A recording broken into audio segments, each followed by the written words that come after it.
Got it. Got it. Boom, boom, boom. Happy, happy, happy Saturday to each and every one of you. I'm going to start spotlighting myself first. So I am Stars Tina, and I'm super excited to be here on this Saturday in October, celebrating, as you can see, Breast Cancer Awareness Month. So last year I met this woman, her name is Joyce, and she was sharing her story. I heard her speaking somewhere about her sister. And every year, I hear people talk about breast cancer. And I'd never, ever really talked about it, never did anything. I never even touched myself. And isn't it weird how I'm like uncomfortable even saying that? And I heard this woman share, and I was like, because I'm always doing something. I'm like, maybe I should do something for breast cancer. So because of this woman, we did an event last year and it was absolutely amazing. I learned a lot. I got, do you say tested? Like, what do you even call it? I don't know. I'm going to pull her up as I talk about her because she is absolutely amazing. There is the Joyce. Let me tell you a little bit about Joyce, guys. She's been a beauty advisor, entrepreneur, and business owner for over 30 years. I know she looks 35. How does she do it? She started her own business, Flair for Hair. You can see with that beautiful hair in North Haven in 1991. In July of 1999, she lost her sister to breast cancer. And 3 months later, her father to lung cancer. So it's not just the women with the breast cancer, it's all sorts of cancer. And these events inspired her to make a difference in the fight against cancer. Shortly after, she held her first Cutting for a Cure event. Over 20 years, she and her team, listen to this, guys, have raised over $200,000. Whoa, that's a lot. You should be really proud of that, for cancer research and patient care. Joyce is also invited a participant in Wildlife Week at Yale to give moms makeovers. Ooh, that is beautiful. We love that. After seeing how kind and caring the nurses were, she created a night for nurses where nurses receive complimentary pampering to take care of their self-help. And I think that's great because a lot of people forget about the nurses and they're giving and giving and giving and giving, and they kind of like forget about the nurses. So with that being said, I want to say, here we go. I'm turning it over to the beautiful, the one and only Joyce. You're ready for me to go. Okay. I'm ready for you, Mom. Okay. That's a lot of me on that screen. So my name is Joyce Lynn Altieri, and I am honored to be here. And Tina, thank you for all the beautiful words. And I'm glad I inspired Tina to get a mammogram. I think it was last year or maybe this year. But so we're all here to talk about breast cancer awareness. And so what I want you to do is think about the word cancer. Just take a minute and think about that word and just quiet yourself for a minute and take a deep breath. So now notice in your mind and your heart, what do you feel when you hear that word? You may feel, that the word cancer brings some scarcity and you're scared. You may feel sadness. You may be thinking about your mortality. So all of those things are what we kind of go through when we hear that we have cancer or our family members or whatever. It's like this chain of thoughts and how we're going to get through it. For those of you that are survivors here, I look at you and I feel your strength from the outside in. You guys are really my heroes. You give us hope and you put that fight on each day. Everyone here has an emotional connection to the word cancer and to the people that are connected with that word. And that's why we're here today. So I'd like to share my story with you, and not just because it's my story, but because it may be yours, and hopefully, shed some light on some things that I didn't know that maybe I can share with you. So in 1999, I lost my sister to breast cancer. I received a call from my sister and she said, I have a rash on my breast. I don't know. It's not going away. She had gone to a walk-in maybe a month or so before, and they gave her some cortisone cream and she was putting it on. She goes, but it's getting really bad. Will you come and look at it? Sisters are sisters. So I went over there not knowing what to expect. My first question was, do you have a lump? No, just a rash. So I'm like, okay. So I go over there and she shows me her breast, and her breast is inflamed and it is has this rash on it, like nothing I ever saw before. And it was just, I knew at that moment that she needed to see a real doctor. And so I, got on the phone. I called some people I knew, trying to find out what the best doctor was, and we decided oncology was the way to go. So it took like a week or so to get an appointment, a couple of weeks. And let me tell you, in this time, it felt like a lifetime. If anybody has had to wait for an appointment, you know that feeling, like you just feel like you're wasting that time. So we got her into the doctor. I went with her husband, and she put her gown on. The doctor came in and she opened her gown, and I watched that doctor's face. And at that moment, I, it took all of me to hold it together, because I knew just by the look in that doctor's eyes that this was not going to be good. She then told my sister that she had a type of breast cancer called inflammatory carcinoma, which is very fast moving and often misdiagnosed. So, you know, obviously the walk-in medical place she went to had no idea what this was. And that happens a lot with this type of breast cancer. So my sister was 42. She had the most beautiful smile. She had 4 children at that time. I think they were 9, 10, 11, and 17. She had a husband, and she was truly my very best friend. Everybody has that person that they can go to with anything. And she was it, no judgment. You just have your person. And that was her. So the doctor then told us that, she needed to start treatment right away, like within that week. We went from waiting to like that. So she started chemotherapy, radiation, the whole thing, but it quickly moved to her brain and then to her lung. So the last 2 months of her life, so this started in March of 1999, and July of 1999, she passed. And in that month, she wound up in the hospital the last 2 months. I slept there every night. I ran a business. I had 2 small children. Thank God I had a husband that just was like, do what you have to do. Because when someone's going through that, first of all, as caretakers, you feel so helpless, and you don't know if you're doing the right thing, if you're doing enough, if you're, a lot of times we get afraid too, like, oh, should I say anything? Should I put myself out there? But I stayed there every night. I'd get up, I'd come home, I'd shower, I'd kiss my kids. My husband would get them off to bed. I'd go to work for the day.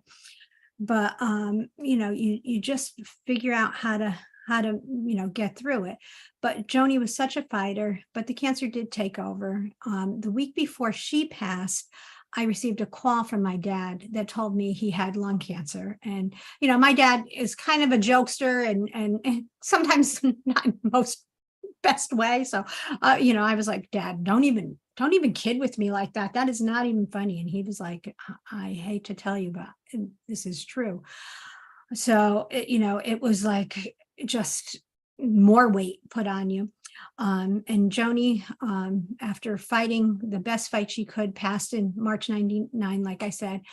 And at that point, in my sadness, feeling so helpless, finding out my dad had lung cancer, really the only thing I wanted to do was, pull the covers up over my head. I went home after she passed. I got in bed. I didn't get out for like 3 days. And I was like, okay, I have kids. I have to help my brother take care of my father now. That's enough feeling sorry for yourself. What am I going to do about this? So, I had to be there to support my brother and help him with my dad and take my dad for his treatments and do that. So it came to me that, I needed to do something for my sister in her memory. And I decided at that point, I got out of bed, got back to work, did what I needed to do, but I decided that I was going to do a cut for a cure. And my idea for this was to give haircuts, but more to make people know about this breast cancer. I don't know, and maybe you guys could put your little hand raiser up. Has anyone ever heard of getting breast cancer as a rash? And did you know about this breast cancer? Most people I talked to have never heard of it and didn't know that you could get breast cancer without a lump. So that was my goal. I started Cut for a Cure that October of 99 when my sister passed. What I set up, like, it was my first time doing an event. I had no idea what I was doing. I figured it out. I got my girls to volunteer.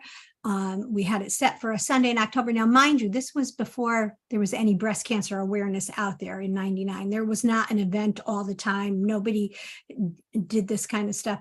And so we put it together, we put it in the newspaper, we did all that. And the week before my event, my dad passed away.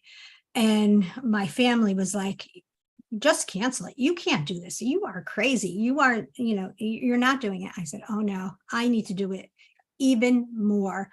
I have to say that being a hairdresser is an amazing profession. You really get to touch people's lives and really get to talk to people. And people tell us stuff that, they don't tell their own families. Sometimes I find out people are pregnant before their family, that they are sick before their family, that kind of stuff. So I decided to go through with the Cut for a Cure. And every year for 20 years, we put information out about all types of breast cancer, especially this one. Anybody I could talk to, I would be on TV, I whatever I could do to get the word out, I would do that. And we did it every year. And it's funny, I know there's a lot of entrepreneurs because Tina's here and she just attracts, such beautiful people. But, I also took over my business, who I was partners with my dad. So when I took over my business, I was the hairdresser and I did like all the, work within the salon, but my dad was the business person. He took care of the books. He took care of payroll. I had to learn that like that. And as much as I paid attention to what he did, I didn't have to. So it was really a lot after he passed. And I started telling you this for a reason, and I forgot I was saying Tina's an entrepreneur. So as I did this every year and people got to know us in the community, we were great hairdressers. We were one of the top salons. We did beautiful hair, but we became the salon in our town, and it was Flair for Hair, the salon that cares. And clients would call up and say, oh, I really want to come to your salon because you care about people. So, that just meant so much to me because I knew that when people said that, they were sharing this message about my sister, and I was keeping her memory alive. So, that first year we raised $500. I think we were over 200,000 by the time I stopped doing it. I sold my business in 2019, right before the pandemic, which I think my father was an angel on my shoulder saying, it's time. And so now I just find different ways. Like, I just love that Tina asked me to do this, to put this message out. And so I hope that one person got something from this, and that you can, just have that awareness and share it with your friends and family. And that's my story. I'm checking the chat to see if anyone else has a question or anything. Yes, give her a round of applause. And I would love for you guys to, I'm going to say unmic, but show your face. And even though I heard that before, Joyce, sometimes back-to-back deaths can be tough. What was the time difference between your sister and your dad? I lost my sister in July, my dad in October to cancer. Then my father-in-law, who was sick, he promised me after my father passed away, he goes, I will not die this year. He died February of the following year. So, and he should also get a mention because he was, just a wonderful man too. And so, yeah, back to back to back. Truly, Tina, if you ever told me in 1999, I would sit here and talk and even get through it. I mean, I got choked up a few times, but, try to hold it together and be able to talk about this, I would have told you no way. And truly, every time I do it, I don't know where the strength comes or how I do it. But have you ever had cancer, Joyce? Someone asked in the chat. No. Knock on wood. No. Nope. I have been blessed so far in my life to be pretty healthy. I feel like I'm that one in the family that, everybody in my family has something wrong with them. And I'm like, looking like, okay, I don't want to turn. I want you to share, because I know Deborah's going to talk about eating and the healthy eating, but for you, the resilience, I want you to share with us how you got through that resilience, because 1, 2, 3, I know they say people die in 3, so that's what my family says. How did you push through that? Because like you said, you never thought you'd be able to speak about this, so that someone that's watching this right now, they're going through some storm. Can you give a couple tips of how you got through it? You know, I really don't know that year how I got it. You just so my biggest thing, what really got me through every day, because there were days, and I'm sure you know this, Tina, that you don't want to get up, you don't want to talk to people, and as much as I love my profession, I love my clients. I walk in and they're like complaining about their hair, and I'm like, listen, you have life, you can breathe, stop whining. But that's just me, that inside of all that hurt. But every morning I would get up and I would open my lipstick and I would get in front of the mirror and I would put my lipstick on and I say, okay, put your happy face on today. You can make it through today. And that truly was one of the things that got me through every day. And I would do that. And and I would ask my girls, especially that first year, because people would ask me about my sister, my father, my father-in-law, and I would ask the girls that work for me, I'm like, please let me know if I sound too depressing, because I'm supposed to be bringing light and happiness and make people feel good. That I don't want to drag them down with my stuff. So it was just every day. It was every day at a time. Sometimes it was a minute at a time. So you just have to give yourself grace. You have to take care of yourself, do some things for yourself, which is really hard when you feel depressed and sad. When they wanted to put me on medication, antidepressant, and like in my family, it was like, oh, you're stronger than that. You don't need it. And I think it was about a year and a half, 2 years later that I was still, struggling, but, I was getting through days easier, but I was still struggling with emotions and whatever. And I wound up going on an antidepressant. I was on for like 10 or 12 years. I'm not on it anymore, but it was what you needed. So you have to take care of yourself, not only, all the things Tina does with, exercising and, taking care of yourself with, how you eat and moving your body and taking action. That was another thing. I come from a family that, I have a son that's a personal trainer. My husband worked out all his life. I came into this place and I didn't really have a choice. I had to get up and start moving, and moving your body. And even if it's a walk, if you're going through something right now and you just want to pull those covers over your head, give yourself 7 minutes. We can do anything for 7 minutes. Get out of bed, walk down your street for 7 minutes. If you don't want to do it after you get out there, go back and pull the covers over your head. But when you move your body and you put yourself in action, it just changes your body, your mind, everything. So those were some of the things that I did. I hope I answered your question. You did, and then some. Renee, can you give Susanna the link? I know she wants to be here. So I want to gift you, Joyce, with my book. I don't know if I have to put it in front of me. With my book right here, is called No More Traumedy. I want to take your tip that you gave, because I have in the book tips, tools, and strategies to get people through triumphs, and the putting the red lip on, or you said lip, I'm going to say red lip, to look better, or not look better, to feel better. That is a great tip. I have in here, like, do the mirror work, but I love that right there. And Renee's going to put on your face and push through. Yes, puts a smile on your face and push out the door. And anyone that pre-orders, Aisha, you see her here. She's one of the authors in here as well. I got some outsiders. Anyone who pre-orders, because it's launching next Saturday, we're giving a bracelet, a tiger's eye bracelet, because this is something that helps healing. Palo Santo. It's a whole bunch of stuff we're giving. We'll put the link in the chat, because it's a toolbox, right? A toolbox to get through life. And I'm just adding yours. I might have to add that to my list. Put on a happy face, put on a smile. So thank you, Joyce. You're welcome. And thank you so much for that gift. And I will also order some and gift them out, because you have so many great things that you share with people. And I really appreciate you, Tina. Yay. Thank you. All righty, guys, we have our next speaker coming up. Let me remove the beautiful Joyce there. The ripple effect. I talk about that all the time. It's who you know. And I have an amazing client slash, I'm going to call her friend, even though, I use that word. Yes, Joyce. You know what? Just before I go, can I just took a list of what and I totally forgot what the signs of this type of breast cancer are. Oh, yes, please do. And I want to just read them, right from the website. So, inflammatory breast cancer doesn't come from a lump. It occurs in forms of the breast. So rapid change or appearance in the breast, over a course of several weeks. A lot of times the rash looks like the outside of an orange, like pitted, like your skin gets very pitted. Thickness, heaviness, or visibility of an enlargement of one of your breasts.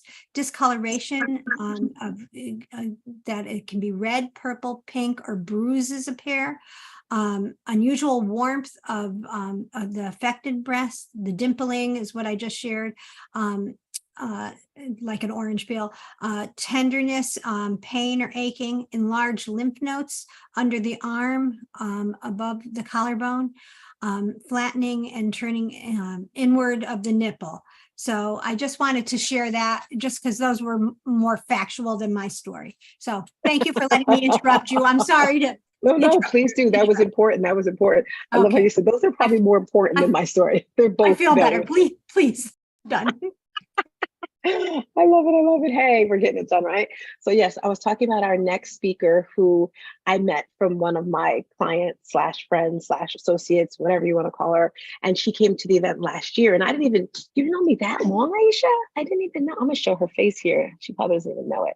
This is one champion right here. I hope she doesn't mind. I'm going to bring your face up here, Aisha. We're spotlighting my girl, Aisha. Hey, girl. Hey, how you feeling today? Hello. Yes, but last year I attended via Zoom. So yeah, I wasn't on the actual, YouTube, not Zoom. So yes. So you made it into the building this year. Yeah, I'm official.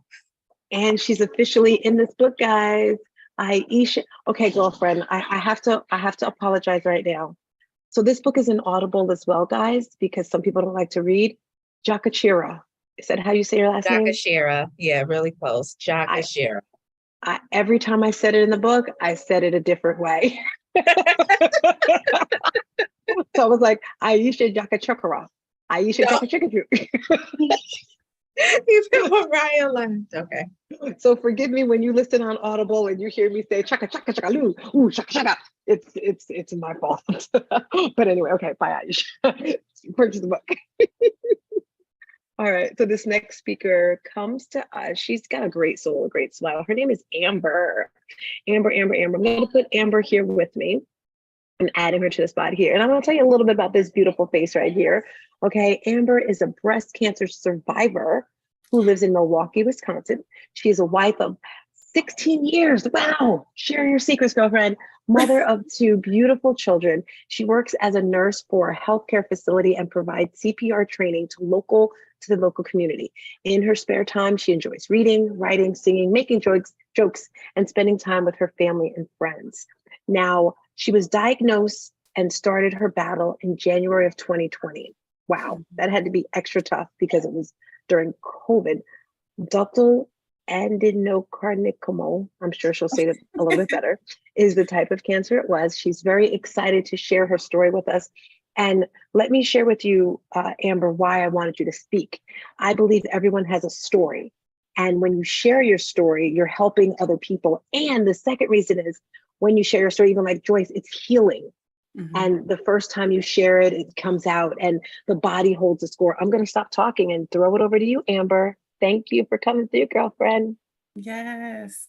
Hello, everyone, and thank you for joining us today.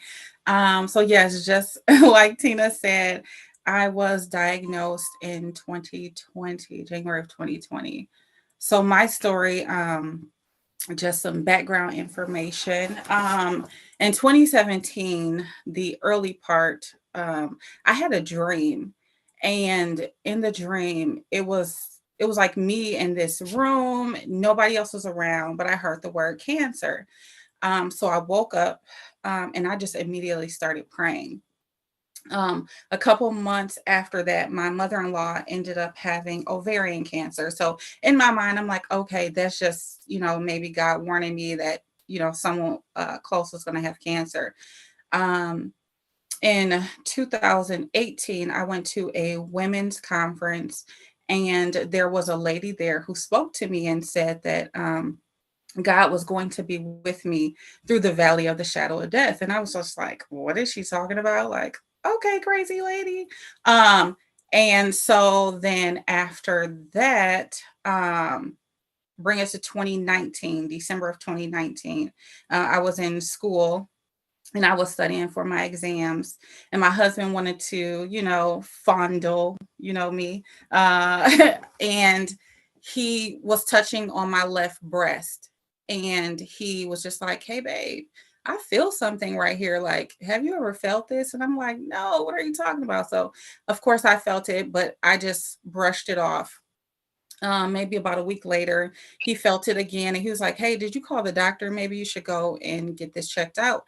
And I'm just like, dude, I'm just trying to focus on school. I just don't have the time right now. The next day, he stayed home from work, just so that he can be with me while I call the doctor. Anyway, fast forward the day of my appointment, the office called and was like, "Hey, the doctor actually called in today." I'm like, "A doctor calling in? Okay." I'm like, "Well, do you guys have anybody else I can see?" So my doctor is a female doctor. The doctor that they had was a male, and so my husband's just like, "He's not touching you," and I'm like, "Dude, he's a whole doctor. He is not worried about touching any women's breasts. He's not checking me out." And so then we get to the doctor's office because he comes with me. Get to the doctor's office. The doctor gives me an exam. He says, "Hey, this seems consistent with a cyst." But we'll get an ultrasound done. So let me see. Now the ultrasound I think wasn't done until the second week of January. Um, and we had just closed on our first home the week prior and went to get the ultrasound. And they said, "Well, you know what? Your husband can't come back with you right now. We'll get him when the radiologist comes in and reads the results." I was like, "Okay, cool." So as the technician is, taking the pictures and doing everything like that, the radiologist comes in and the radiologist immediately just starts talking. And I'm just like, "Can you go get my husband? Can you go get my husband?" So in the midst of her talking, she was just like, "Hey, the margins of the lump is inconsistent." So a cyst will have, the margins will be consistent, right? It'll just be like a round uh, um, outline. But for a cancer cell, the margins are inconsistent. And so she was just like, it's inconsistent. Immediately when she said that, like tears started falling down my face. But I didn't know what I was feeling. I just was thinking like, dang, I got cancer. So then I was just like, "Go get my husband." She went to go get my husband and he saw me crying. He's just like, "What is this? What is going on?" And she told him like, "Hey, we think this may be cancer, but we have to get a biopsy." When she left the room, he immediately just started praying. And on our way home, I remember my husband just he was he was concerned financially. We're going to have these doctor bills now. You're not going to be working. You're going to be having, treatment. Like it's a lot. And I'm like, yeah. So I just started praying. I'm like, "Lord, you got to fix this. Like, if this is a plan that I don't know what's going to come out of it, like, you have to fix it." And then I'm like, "I'm trusting you to do above and beyond." So financially, we went to a hospital that gave us financial assistance. They paid 90% of all of my bills. I also received money from Susan G. Komen. So anybody who's having treatment, please, seek out Susan G. Komen Foundation. They will give you funding for whatever you need.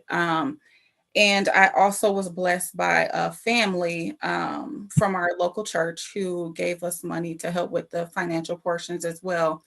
Um, and I also took out like my 401k so that my husband wouldn't have to worry about anything financially. At the end of everything, all of our bills were paid. We didn't have to pay anything else. So I was grateful for that. So back to the story. Um, my cancer journey, because it was during COVID, it was challenging.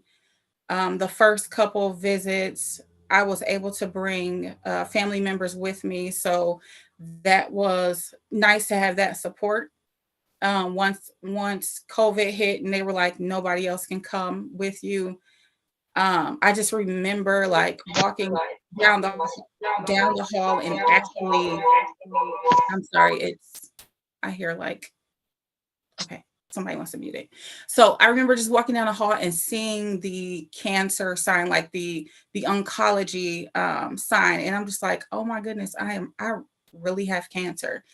Like I don't know why it just hit me at that time, but it was like, now you're alone. You don't have anybody to distract you from what's really going on. And so fast forward, this journey was just, it was crazy. It was exciting. It was peaceful. And the reason why I say it was peaceful, because I didn't have to worry about anything. I always had support from friends and family. Even when I contracted COVID, there was a time where my family was like, dude, you have to go to the hospital. You look like you're going to die.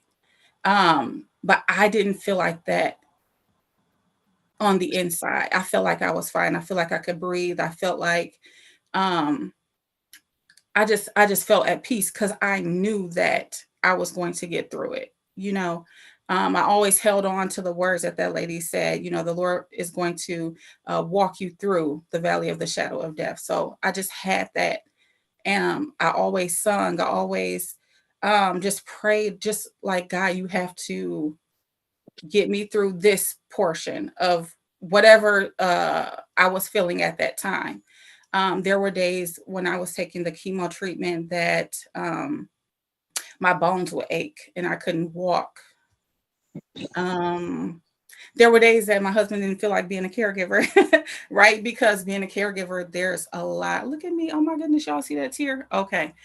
There's a lot that you have to go through. When my hair started to fall out, I started wearing a cap over my head because I didn't tell a lot of people, and I didn't want people to look at me and like, oh, she's sick, you know. So I used to always wear this winter hat over my head.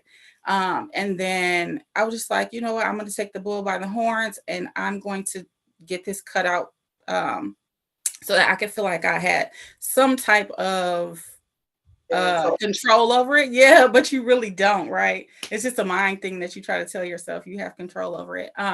So I allowed my husband to like cut my hair off, and he had fun with it. He was making all type of designs in the back of my head, and so that was like a relief for him. It was like therapy for him.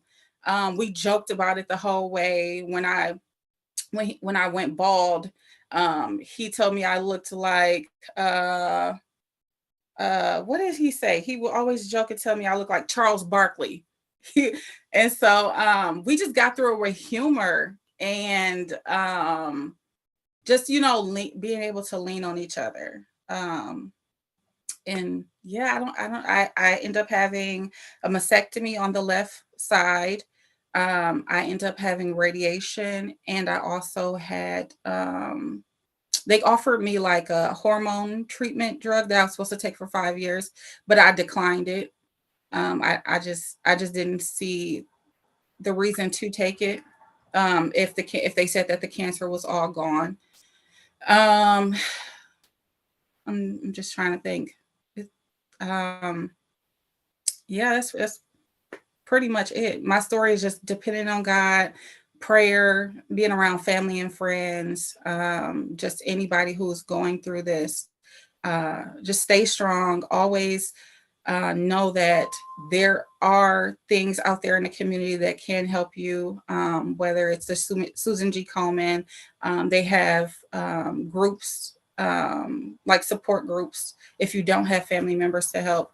There's always like respite care if you need assistance with bathing or anything like that, because when you're on chemo, your body does get weak. And if you don't have a caregiver with you, you will need that support to help you with bathing and just, you know, just to have an ear to listen. There's something called ABCD. Not sure if everybody is aware of it, but it's called, it stands for After Breast Cancer Diagnosis. They're a really good group as well to reach out to. And they supply mentorship. And then after your journey, you can become a mentor as well. I'm trying to think if there's anything else.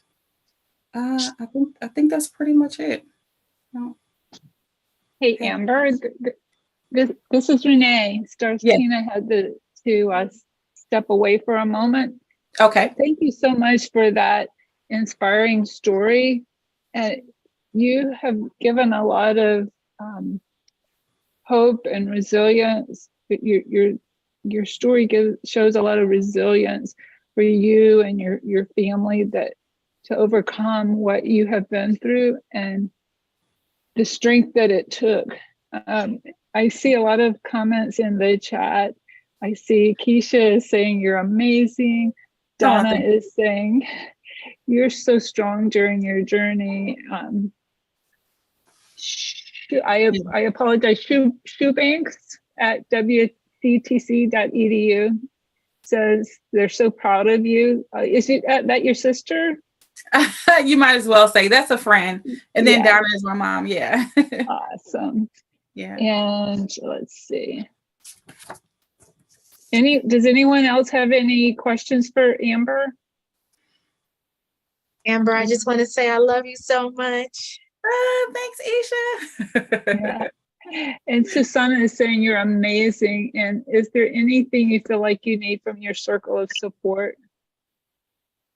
Is there anything? No. No. At this moment, I am like cancer free and everything is fine. I did have a little scare, maybe like 2 months ago, where I had to get a mammogram and they saw something, and then I had to get an ultrasound done and they still saw something, and I had to get a biopsy. When the biopsy came back, it said that everything was fine. So yeah. Awesome. And RS is saying great job and God bless you. Thank you. Thank you. So thank you so much for sharing. Anyone else have anything for Amber? Amber, I just want to say thank you for sharing your story. One of my sister's goals was to like reach out and share her story and help other people. That she had a hotline that she could call, and I can't think of the name of it. If I come up with it, I'll let everybody know, that she could speak to people that were going through the same thing. And just having you share your story, you can help so many people. And yeah, so I'm so glad you're cancer free, and God bless you. Thank you so much. Thank you again, Amber. Next, I just wanted to say something real quick. This is Amber's mom. Go ahead. Welcome. Thank you. I just want to say that through it all, Amber was very strong. She had such a positive attitude and she used a lot of humor. And I just wanted to see if she could tell real quick the story that after she had her surgery, that she did at the hospital with her husband. I think you guys would get a kick out of it. I don't know that he would, but I wanted to see if she could share that real quick. We would love for you to share if you're willing, Amber. Yes, Mom, you are so funny. Okay, so the day of the surgery, they had us go, me and my husband, they had us go into a little room and we had to fill out some paperwork, like the do not resuscitation paperwork. And I was just like, hey, I do not want to be resuscitated. And me and him went back and forth. And I was just like, okay, just do it one time. That's all you get is one time. And I had never had surgery at all. And so I was expressing to him like, oh my goodness, like I am nervous to be put under. Like, you hear these horror stories and I'm just like, I'm scared. Like, what if I don't wake up? What if they give me too much and something happens, blah, blah, blah. And so then he was just like, don't worry about it. It'll be fine. Right. And so they wheel me back to surgery, and the surgery I think the surgery was probably like 18 hours. It was a long surgery. And when I got to the room, it was like the hospital was closed, so that no more visitors could come in. The nurse said, hey, would you like for your husband to come? And I said, you know what? Yeah, I would like to see him. And she was like, okay. I said, but can we play a joke on him? And she was like, what? And I was like, yeah, just go with it. We're just going to play a joke. She's like, okay. And so he comes into the room and I just have my eyes closed. And he's like, hey, babe. And then I didn't say anything. So he was like, hey, is she awake now? So the nurse is just like quiet. She says nothing at all. And he was like, hey, babe, like trying to wake me up. He like pushes on me and I'm just like quiet still. And he was like, I thought you guys said that she was awake. Like, what's going on? Like, did you guys give her brain surgery? Like, I thought this was just for her breast. And so then I started like to open my eyes a little bit when, because I didn't want him to freak out like totally. So I was like, and he was like, hey babe, are you okay? And I was just like, who are you? Oh my gosh, get him out of my room. I started freaking out like that. And he was just like, oh my God, what's going on? Then I just started cracking up laughing. He was like, I hate you. And then he started laughing with me. So yeah, when I say we're a jokester, like this whole cancer journey was that was how we were getting over it or getting through it, was just with jokes. And that's just who I am at the core of me anyway. So it was nice. Thank you so much for sharing that. See, everyone is in the chat is loving that. You'll have to look at the chat. That Daniel says laughter is a cure. Yeah. So thank you so much. All right, I am going to remove you and welcome our next speaker. Thank you again for sharing. Our next speaker is Deborah Rains. And Deborah is a jubilant 18-year cancer overcomer and survivor. Deborah takes advocating for women's health as a birthright, taken seriously through volunteering for Sisters Network of Central New Jersey. It's an African-American breast cancer survivorship organization and active engagements with Women's Circle of Health Study of the Center of the Cancer Institute of New Jersey and the Horizon New Jersey Health Community Health Advisory Committee. Deborah's personal passion and commitment surrounds numerous facets about helping women. With 30 plus years of experience in beauty and image consulting, gifted personal consultant, coach, and motivator, invested in inspiring women's well-being are additional ways in which Deborah reaches out to help others. Empowering women through identifying personal presence and power to overcome life changes enables them to blossom into the beautiful women that they are. The position Deborah exhilarates stems from her own personal breast cancer journey, deeply grounded with encouragement, inspiration, and embedded through power of prayer, faith, and hope. And with that, I will turn the mic over to Deborah. Welcome, Deborah. Thank you. Thank you very much. Thank you so much, Renee, Tina, and everyone who's here. I'm so sorry. I don't know what's going on with my camera. I had an earlier Zoom meeting and I couldn't get I don't know why my video is not showing. So I'm glad at least I've got the picture up. So I apologize for that because I would love to look everybody in the face this morning. So again, I'm very happy to be here, alive and well, for another breast cancer. Can you guys all hear her? Hold on a second. Hmm? I want to make you big, but I guess it doesn't matter because we can't really see you. Looks like my camera's off too. Can you guys hear her good? Give me a thumbs up if you can hear her. Yes. Okay, go ahead, Deborah. Miss Hattie, all in pink. Thank you all for recognizing and being in pink. I'm sorry, my photo's not in pink. But again, I'm glad you all are here and I will share my story. I thank you, Joyce, for sharing yours, and I'm sorry for your loss. And Amber, you know, very funny and real story, and the tears. You know, we don't realize the tears are flowing because, you know, sometimes we get removed from the breast cancer experience. Sometimes I forget I even ever had it.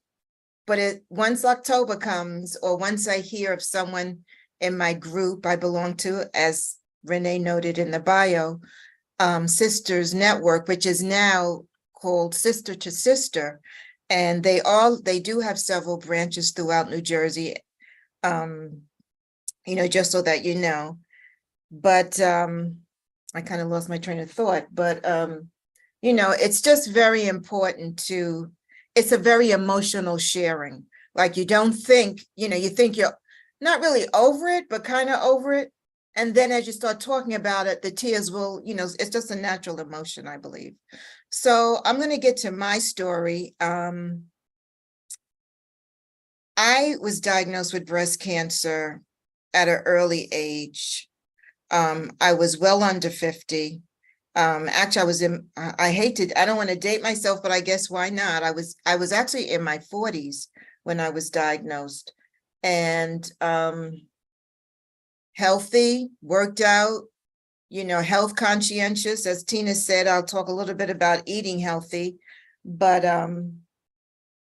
that was the furthest thing from my mind. I really wasn't aware of any family member, no family history to my knowledge. I'm in my 40s. I wasn't familiar with anybody, but I do have to back up a little bit because I guess about 8 years prior to my diagnosis, a family member, my cousin, she was going through her cancer battle. But when I was watching her go through her cancer battle, she was in my mom's generation. She and my mom are first cousins. So I'm thinking, I don't have to worry about that because that's like that's for older women. That's, I don't have to think it's not going to affect me. So that, I guess at that point I was in my 30s and I'm watching her go through it. Turned out I believe she had metastatic. She went through where it went to the brain. Yeah. And we watched every kind of stage that she endured. And it was a reality check, but yet you still felt like, well, that's her situation. You felt like immune, like it's not going to happen to me. And then here I am 8 years later, I'm getting ready to go on vacation with a new boyfriend. And I'm like, I got to go shopping, right? Because that's what we do. We got to get new stuff. We're going on vacation. I'm in the dressing room and I don't know, and taking off a garment, putting something on, my hand, I don't know, went across, I felt my breast and I felt something that like, what? So I'm in the dressing room having this epiphany and I'm like, this can't be anything, but I'll tomorrow, because, come from a family, parents always say, get checked. If you get a new job, don't worry about the salary. You just want insurance is more important than salary. So I came from a very health conscious, background. So I knew just to follow up. And then to back up again, I did have a scare when I was 25 years old. I had felt like 2 lumps or something under my armpit at 25. And I ran to get it checked out. And thank God it just turned out to be cysts.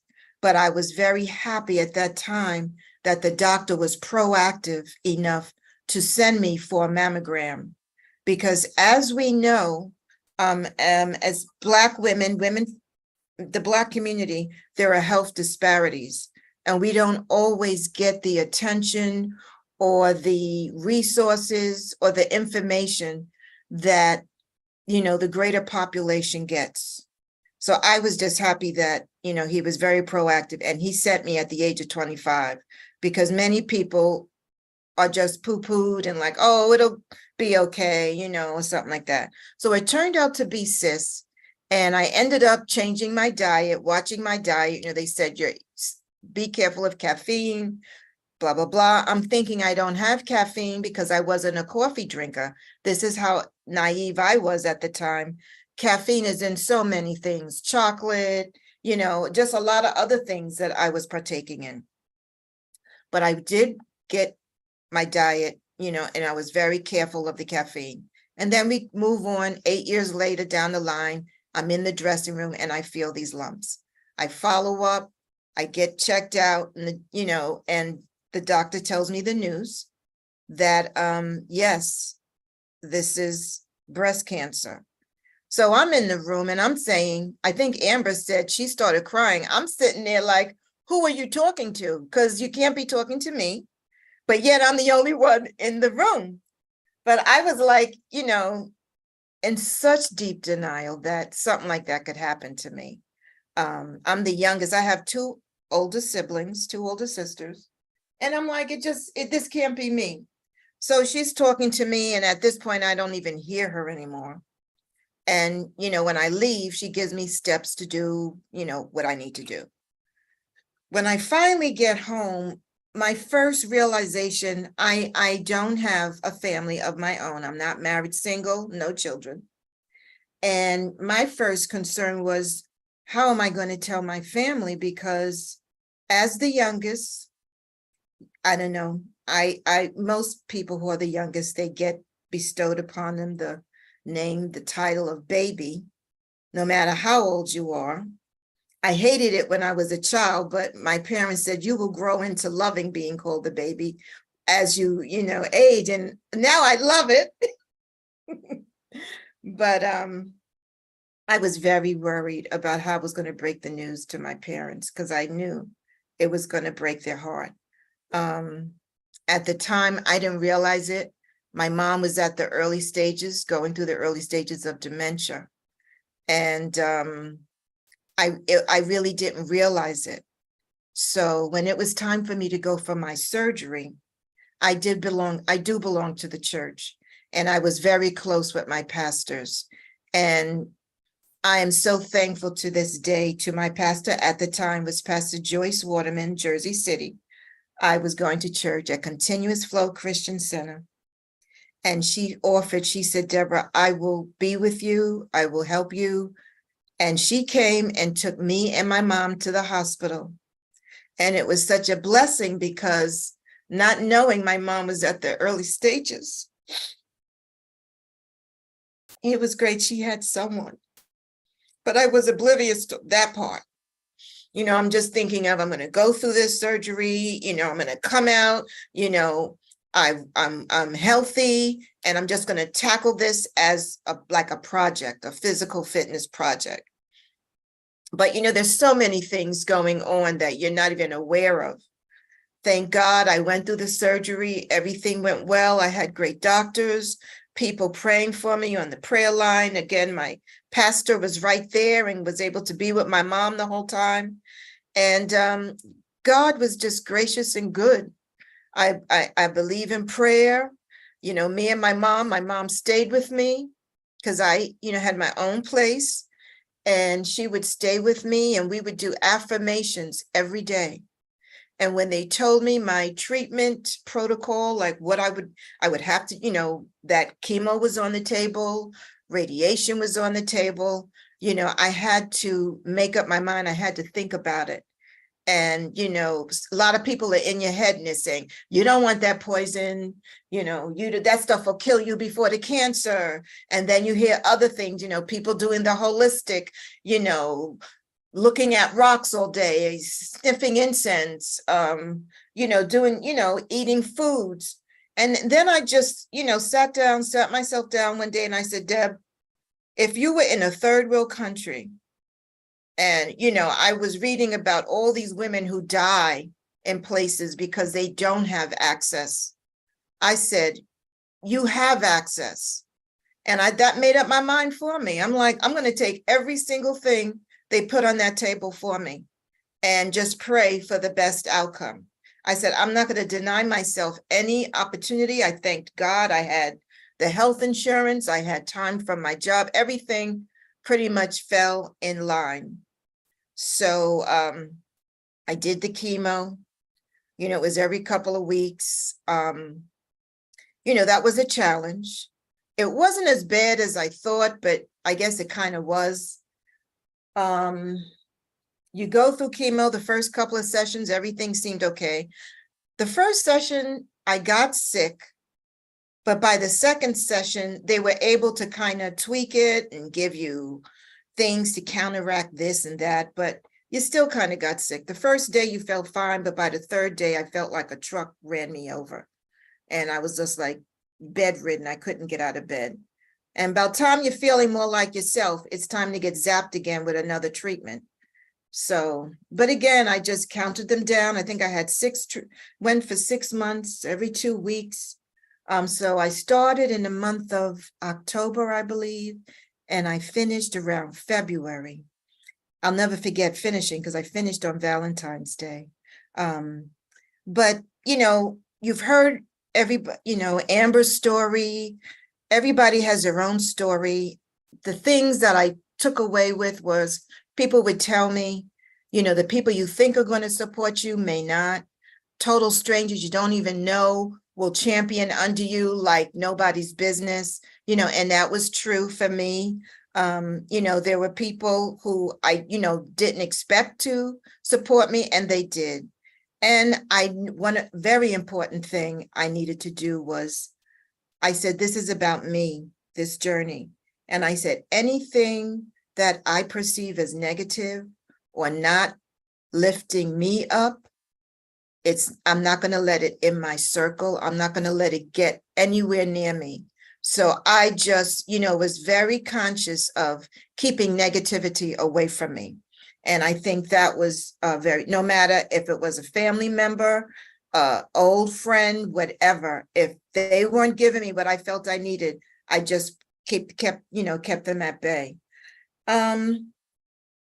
Joyce had mentioned about when I'm going to go back to diagnosing how I was in the dressing room and I felt the lump, and that's what started the ball rolling. But I had never heard that it could be a rash or that it could be, not a lump. And I think a lot of people, that's where we get tied up with the late stage diagnosis, because a lot of times we don't know what to look for and we miss things. So that was a very good point that you made, that it can be the dimpling, or a rash. It can manifest. If any, my main point is, if anytime something is weird going on in your body, just get it checked out. And a lot of times, or sometimes, you will go because there's something going wrong with your body, and a medical professional that you trust may tell you this is nothing and send you home, but in the back of your mind, there's something not right. That's when you go for a second opinion. And you may even have to go for a third. My point is, you go until you are satisfied with the answer or results that you get. You continue to go. Let me see. Deborah, I wanted you to talk about your health/eating, because when I met Deborah, I never imagined any of this right here. And you're very conscious with how you eat. Can you talk to people about eating habits? Because I've also been told that everyone has cancer cells in their body. Raise your hand if you've heard that before. Everyone has cancer cells. You're either feeding them or you're not. So Carla, when we're eating those high, acidic foods, we're feeding the cancer cells. So Deborah, can you just talk about, the importance of vegetables and that whole thing? Right. Okay. Diet is very important. I felt I had a good diet before I was diagnosed. And when I was going through treatment, I juiced my way through it. I did a lot. In fact, my juicer, by the time I finished treatment, I had to get a new juicer. But I did a lot of juicing, which I believe was a big help to me. And diet is important. I wasn't sure I was going to speak on, this, but I know they talk about the alkaline and acidity in the body. And I'm not an expert on this, but I believe this is something that we should all read up on, because if there's more of one than the other, it can predispose you to, a greater chance of getting cancer. But cancer, we can get it through environment, through diet, through stress. I think mine came through stress. I was on a very stressful job for a very long time, many years. And I believe the buildup of the stress is what caused my diagnosis. But I would like to also share that while it's been almost 20 years, I'm cancer-free. And I'll get back to the diet. 10 years, I'd have to say about 10 years ago, my dad was diagnosed with we call it breast cancer, but in men, it's in the chest area. He didn't have breasts, but it was in the chest area. And thank God he had great care, and he was able to endure for 10 years. But he passed away 2 years ago, May of 2021, of metastatic breast cancer. So it can happen to men. It does happen to men. We went through the journey with him, and it was a long battle. We did not go for chemo for him because he was in his 70s, his late 70s when he was diagnosed. And we felt he was too frail, why put him through all of that? And he still managed to last for 10 years. So yay to my superhero dad. And just, some people go on eating just live food, raw diets. I didn't go to that extreme, but I think that it's very important to be very aware of, your sugar intake, your salt intake, all of these play, and your stress. I mean, we're in a stressful world. So I guess it's learning to cope with stress. And that's what I'm working on, trying to work with the coping with the stress. Exercise is extremely important. Tina's saying, she just got motivated to get a mammogram, but Tina was going on the breast cancer walks with me years ago.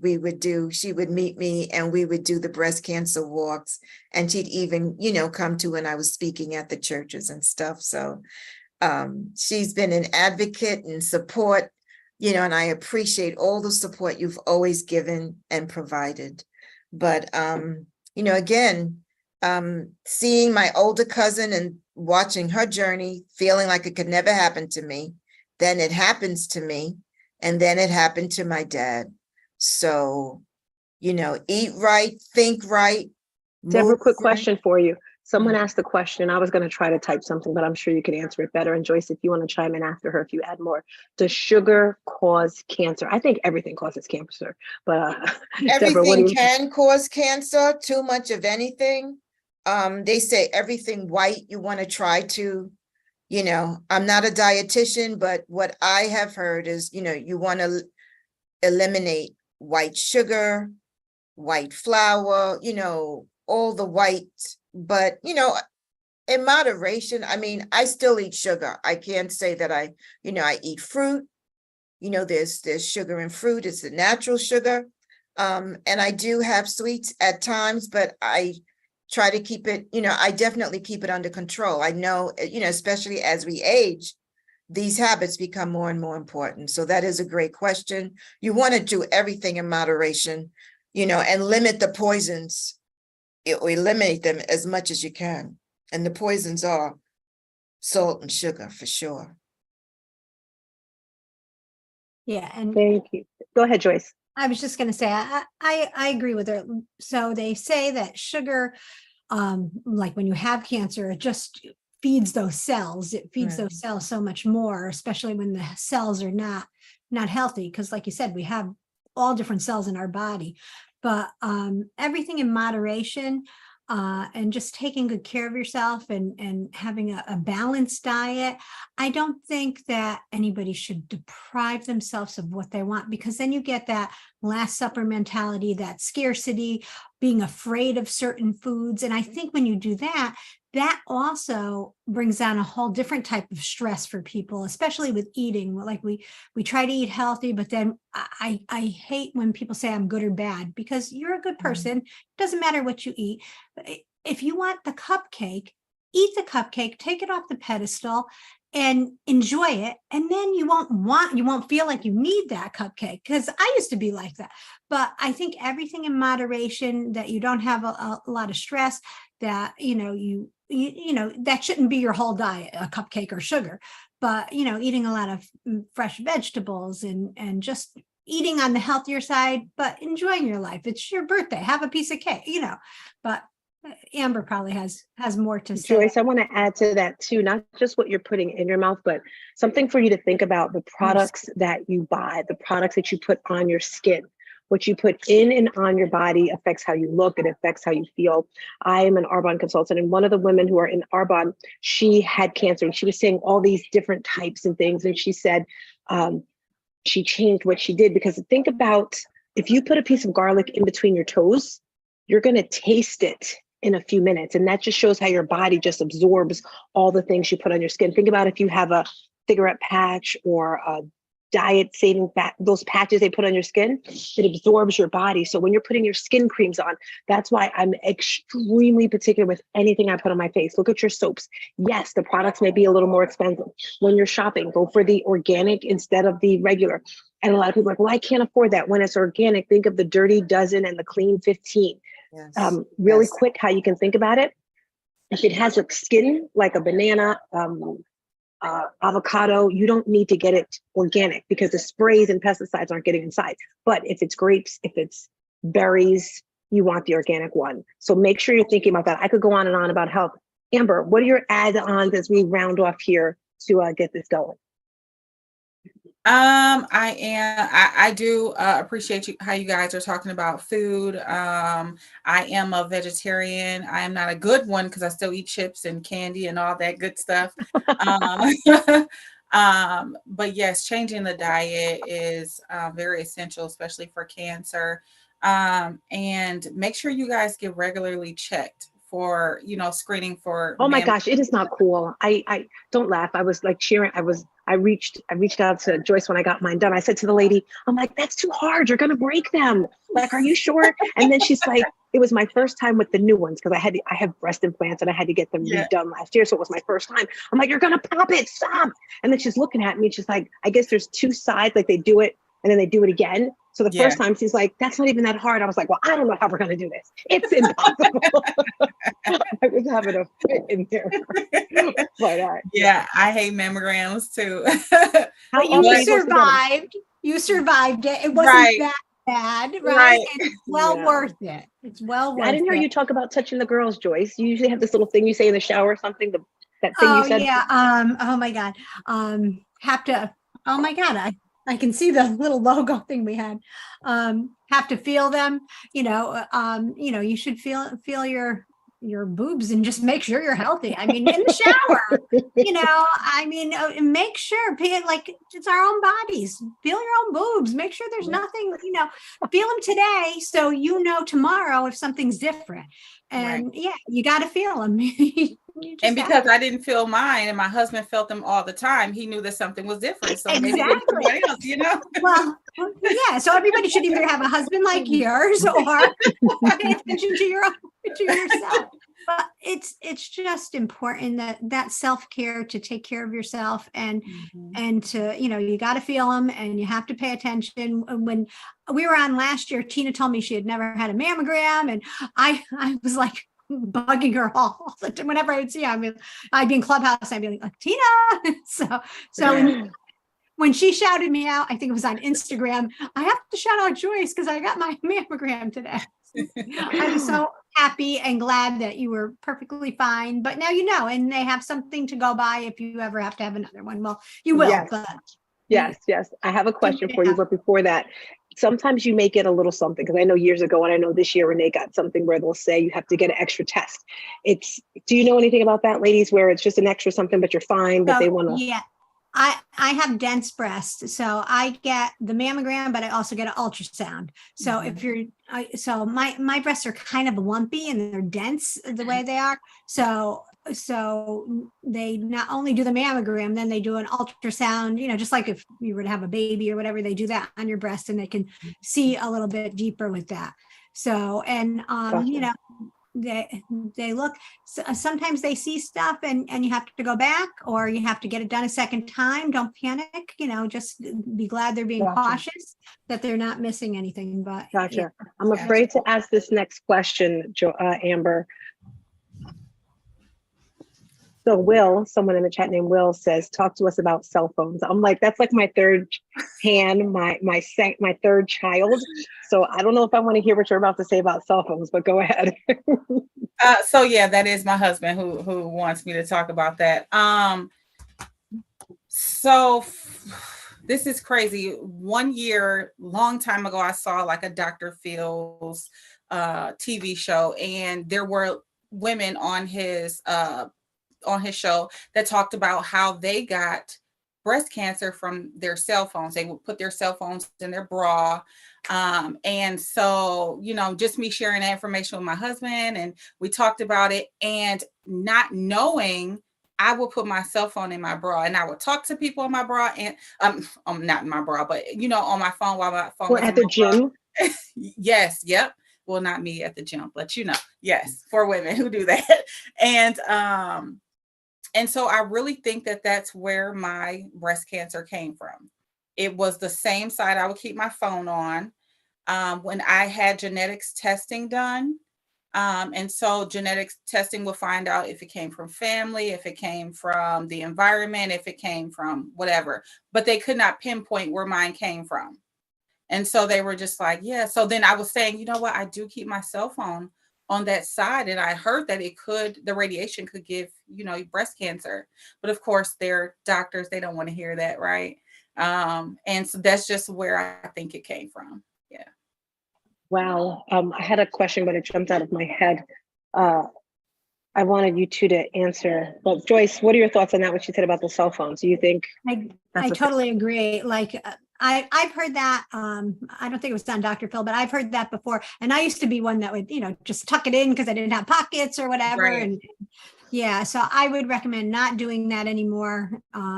Keep it away from the girls. And yeah, I mean. Next question is it better to use oils for the skins instead of lotions? I would say yes, because depends on the lotion what the ingredients are. That's my thought. Joyce, what's your comment? And then Amber. A big thing is a lot of things have petroleum in it, which petroleum is not, not good for us. So just read your ingredients. If you don't know what they are and you can't pronounce them, either look them up or discard them. You should be able to know what you're putting on your body and your skin. And even organic things you have to check. The parabens, definitely.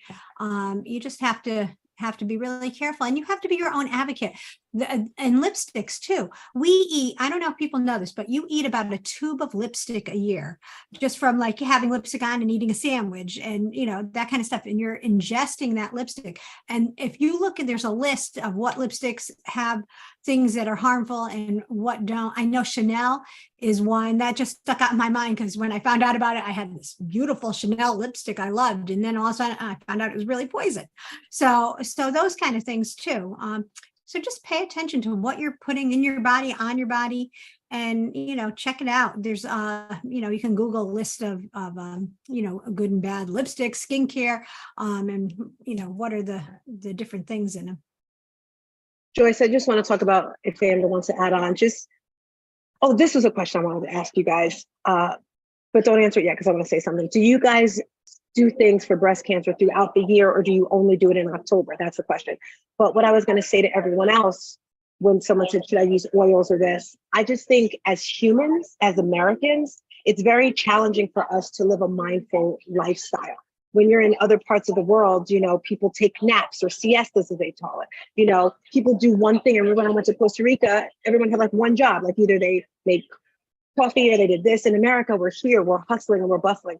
So just be super mindful with what you're doing when you're eating, like, what am I drinking in here? And then even with like, I'm not going to say something like plastic. Do you have plastic cups? Do you have straws? Thinking about that whole thing. So just being mindful. That's what I wanted to add. So we'll close with you ladies. I'm curious, do you do stuff throughout the year? Like I'm always doing stuff for fitness. And the only reason why I did breast cancer, because Joyce said something and I know I have a voice and people listen and I thought I could share it out. So please share that. I would love to know. You want to go, Amber? You want me yeah, for me, I'm always like, it seemed like after the diagnosis, I'm always running into someone who has breast cancer. And so like I do belong to a women's group where we meet every month. And there are always like new people coming in. So I'm always keeping in contact with them and just encouraging them. So that's one of the ways. We do have some walks that, that happened in October that, sometimes I will attend or not. But mine is just like, oh, Amber, I know someone who's going through. Can you talk to them, or can you sit with them, or can you, just be that person they can lean on? And I'm like, yes. Who is it? So I'm always trying to do something, but being a part of an organization, or doing something with the organization, I don't always do. Thank you. Thank you. You can go next, Joyce. So for me, I did for 20 years, I did a cut for a cure, one haircut at a time. We raised money and awareness. And then when I sold my business, I was at a little bit of a loss because that was like such my focus. It happened in October, but people knew about us all year long. So I would, we used to get so many people that, got diagnosed with cancer that would come to us because they knew, we knew about the hair and that kind of stuff. But I've also been involved. I'm in Connecticut and we have Yale New Haven Hospital here, and they have a Looking Forward program. So it's complimentary services for cancer patients. They can have Reiki, massage, art therapy, yoga. There's all sorts of things. So this group I'm in, we would do a fashion show every year, and we'd raise money so these people can continue to have free services. We also had, a naturopath doctor that was on that they could get, go and see him for other things besides their treatment. I just did a walk for breast cancer. I have a couple of friends right now going through it. And did you say that this helps you? Why do you do these things? Just curious. It started out as a survival thing. Like doing the cut for a cure was for me to keep my sister's memory alive. And it was like such a thing. And and it was like that. And it was even hard. It was probably harder for me to give that up than sell my business, but the person that took over didn't want to do it. So, but I just feel like, I have some knowledge. I've never been through it, but I've been a caregiver, a supporter that I can help people. And I feel like when you send out love, I have a friend going through it right now, and I just gave her a journal.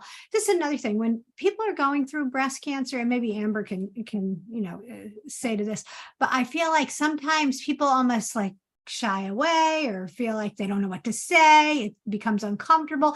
I think Deborah said, the people she thought was going to support her, like backed away, but then these people came out of nowhere. Well, I'm one of those people that when I hear someone's not well or whatever, but this is one of my best friends, her sister has breast cancer. I just, my daughter-in-law is making these bracelets and selling them and giving, portion to breast cancer. I just picked her up a couple of bracelets. I got a journal and I just wrote in there that when you're going through that, a lot of times you don't want to burden your family with what's going on because they're scared. You don't have, if you don't have that person, you need either a group to be able to talk to or whatever, because you're always acting like you're doing okay. You're doing okay. But I gave her this journal, and I told her to write her thoughts in there, write her journey, but also, I don't know if anybody's ever heard of Rage on the Page, where you write down everything, and you can do this in daily life, but everything that you hate, that makes you mad, that you're angry about, that you're, whatever, like that monkey mind of, somebody says something and it swirls in your mind, you put that down, you write it all out. And leave it there. Go back and read it a little later. Get it out of your mind, because that negativity is poison to your body, whether, that's poison for stress for everyday living. But when you are going through all the treatments and that kind of stuff, the less that you can feel that stress and that negativity, the more chance I think you have to recovering and getting through it. So by writing that all out, you get it out of your head. You put it on the paper, then you can tear it up, you can burn it, you can let it go. It may still be there, but once you remove it from your head, it kind of just makes your body kind of relax and takes it away a little bit. So I just continue to be an advocate the best I can. I keep looking for, something I want to do and be involved in. I haven't found the right thing yet, but I'm going to continue to. I think that means you might have to start something. I'm liking this journal. I even put to Amber, the Rage on a Page. Maybe that's a journal you might want to do, and we can help you do that. Deborah, what about you? Do you continue to still do stuff now, even though it's, you're recovering? Yes. And just want to say, I don't think of myself as recovering. I think it's very important how you see yourself. people say, oh, you're in remission. I say, no, it's done. It's over. I'm healed. You know, it's not, because when I hear remission, I feel like it could, and of course it can come back, but that's just what I do for my own mindset. But I used to do a lot more activities. As I said, I'm a member of Sister to Sister, and we had the weekly support group meetings, and it's so important to be a part of a support group when you're going through, whether you have family or not in the, your local vicinity. And I would, we always had people to support, of course, all year long. Since I've moved further out, so I no longer get to the weekly meetings. Of course, we do them by Zooms sometimes as well, but I'm not as involved as I used to be. But definitely for the month of October, we have events. I support them in the month of October for sure. My activities has dwindled off throughout the year, but I find myself being an advocate for friends who are going through. I have a friend who just had her foot amputated due to diabetes, and it's like the same kind of journey. So I know if someone needs you, because I remember when I needed you, when you've been in that situation, it's easy to, have more empathy for someone else. So again, mostly during October at this point, I did do more throughout the year when I was physically located. And Tina, if you don't mind, if I could just give a shameless plug to Sister, because they were so supportive to me, because I'm originally from New York and my family was in New York at the time. So I would have really been alone, and they were there for me and a lot of women who are in need, going through the journey of breast cancer. I mean, if you needed a ride to chemo, they would be there. If you needed, I had woman came and prayed over me because I was having, I would call it a bad trip from, allergic medications. So, when I was too weak to clean my own kitchen, they would come. If you needed your phone bill paid, they would help you if you didn't have the funds. So they are very grassroots in the community, supporting minority and underserved breast cancer survivors and women going through. So, for people who may be in need. But they recently had their first annual Light the House Pink breast cancer celebration. And I just put into the chat, if people wanted to donate to support, because we are in need, of donations to keep our activities afloat. I also share video and pictures of the event. So if you're able to, or if you're looking to lend a hand to a group, to a support group, Sister to Sister, I hope is one that you consider. So I'm going to hit the little arrow to send. And if you have any questions about Sister to Sister, please don't hesitate to reach out to me. Tina can give you. Yes. I definitely love that name. Any closing thoughts?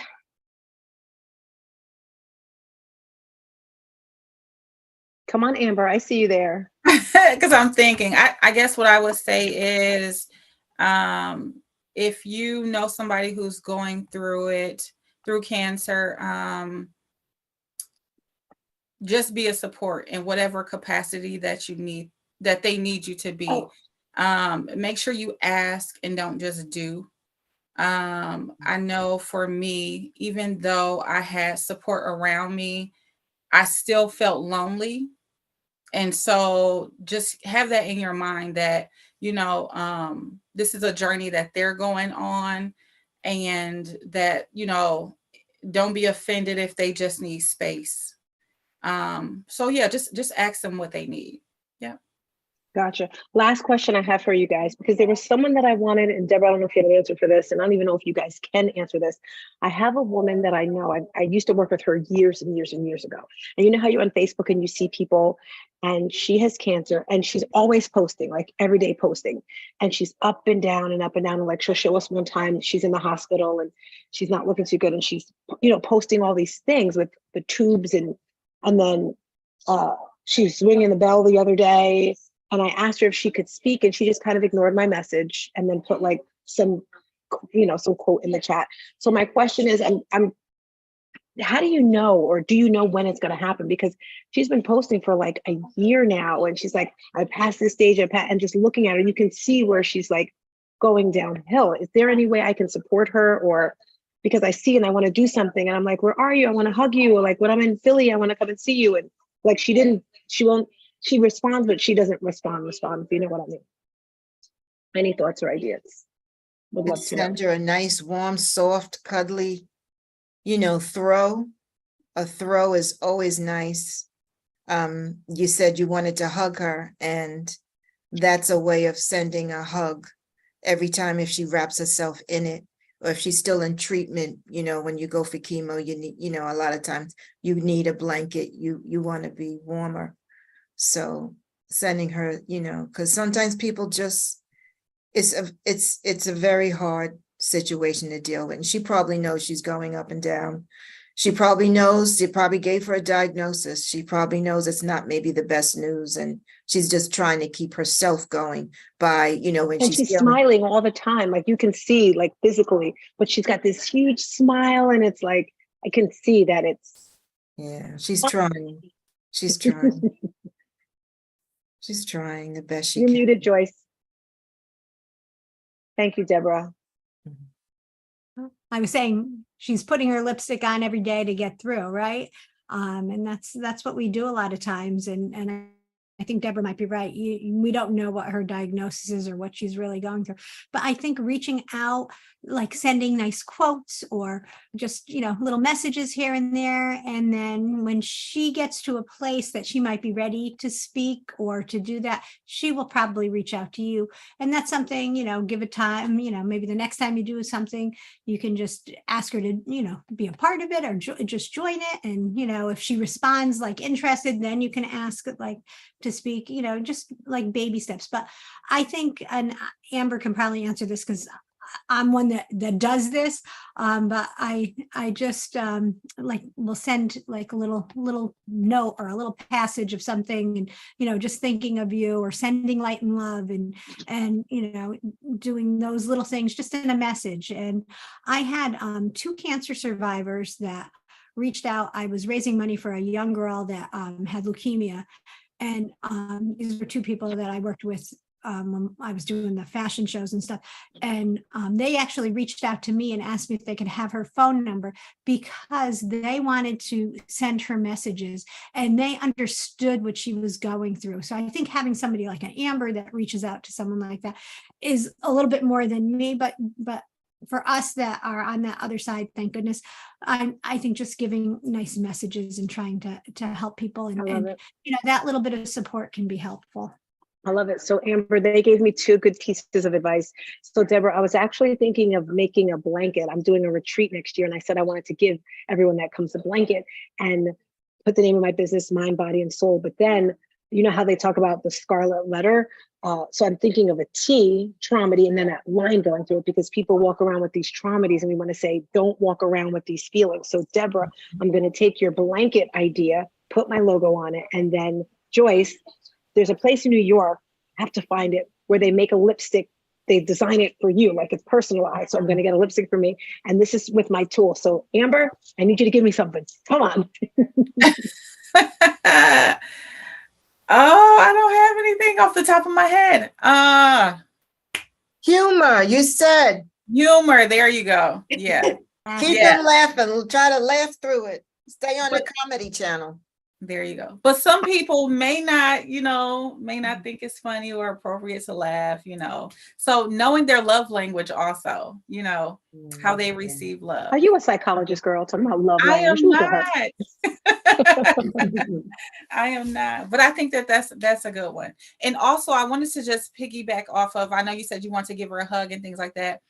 And don't be offended if she doesn't receive that, because at this point or at this time her immune system is not fully where it should be, and so just staying away from people helps protect her.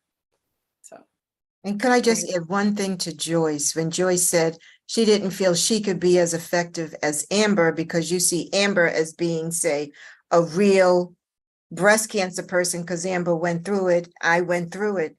but please don't underestimate the power that you can bring as a co-survivor. You know, the loss that you've experienced with your sister, it's just as, you know, it's just as strong. So you know, just being there for somebody in any And I'm- capacity. Don't and I'm feel gonna- like, you know. Thank I'm you, gonna Deborah. I piggyback. agree.